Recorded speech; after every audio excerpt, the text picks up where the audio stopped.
Good evening. Today we will be looking at the historiography and the issues associated with that for my anticipated dissertation topic, which is going to look at the horror genre and the rise and fall of the motion picture production code and the transition to the rating system that we have today and the impact that those restrictions had on the horror genre. So, my anticipated research questions: what impact did the creation of the motion picture production code have on the horror genre? Was there a noticeable shift from the pre code era to the code era in the genre? So, that is going to be mostly during the 1930s. How were horror movies changing as the motion picture production code was coming to an end in the 1960s? Looking at what directors were starting to push the boundaries and how they were pushing the boundaries. How did the creation of the film rating system that is still around today impact the genre? And how were horror films marketed?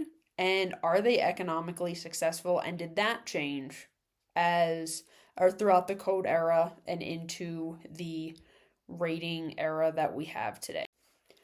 In terms of historical significance, looking at the history of the horror genre in the United States and how it relates to the motion picture production code and the rating system is very important because when the motion picture production code went into effect in the early 1930s, Hollywood is still relatively new. The film industry is new, and a lot of people were starting to question the impact of what was going onto the screen on the American people.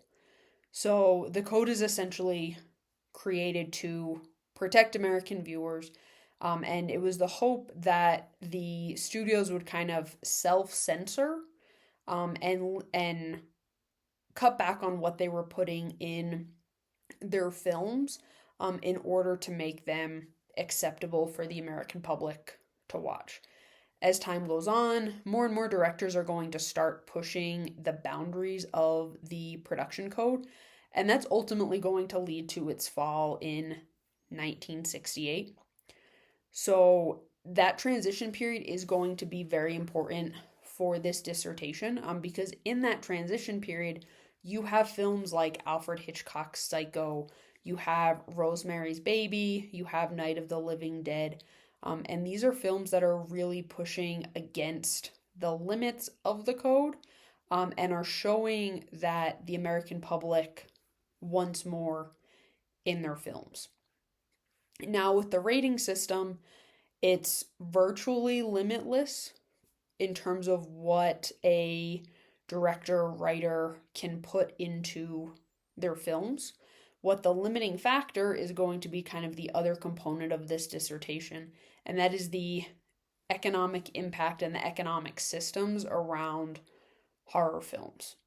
So with all films, there's obviously the budget for making the movie, but then there's also the budget for all of the marketing and distribution. So I also plan on digging into how horror films throughout history have been marketed and then how successful or unsuccessful they are at the box office. So in the 21st century, most of the horror films that we are getting are rated R. We don't see a ton of PG-13 horror films.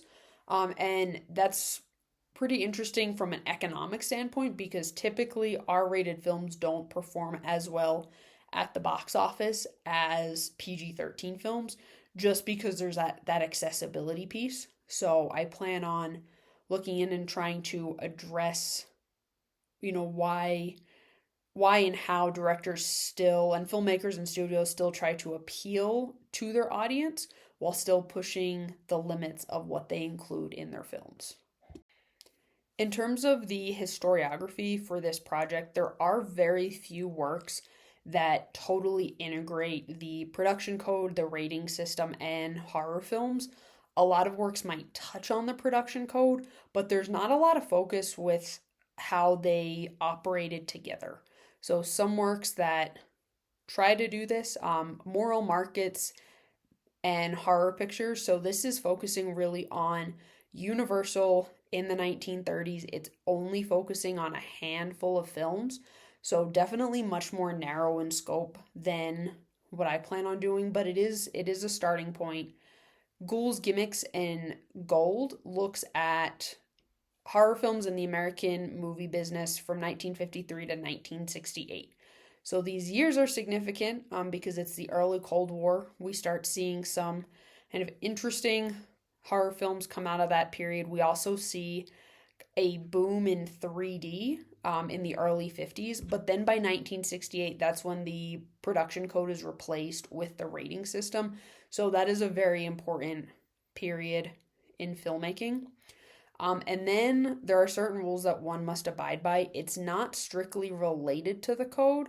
However, it is looking at the rules for slasher films, and a lot of the so called rules for slasher films are actually rules that were in the motion production code of things that you could not have in your films. It's also going to be super important to look at works about the production code in general. So really digging into that pre-code era, how the code was created, and then that shift to the rating system, why they shifted to the rating system, and then the MPAA rating and box office. That article really looks at how much money movies are making based off of their ratings. It is an older article, but that is still going to be pretty important in terms of the economic success of films. And then obviously, I'm going to need to look at works on the horror genre.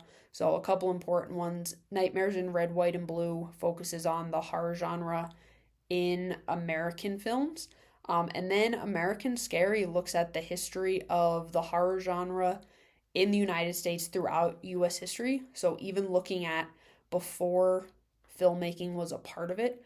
But that work is going to be significant just because it shows the cultural impact of the horror genre in the United States. So, thank you for listening to this discussion.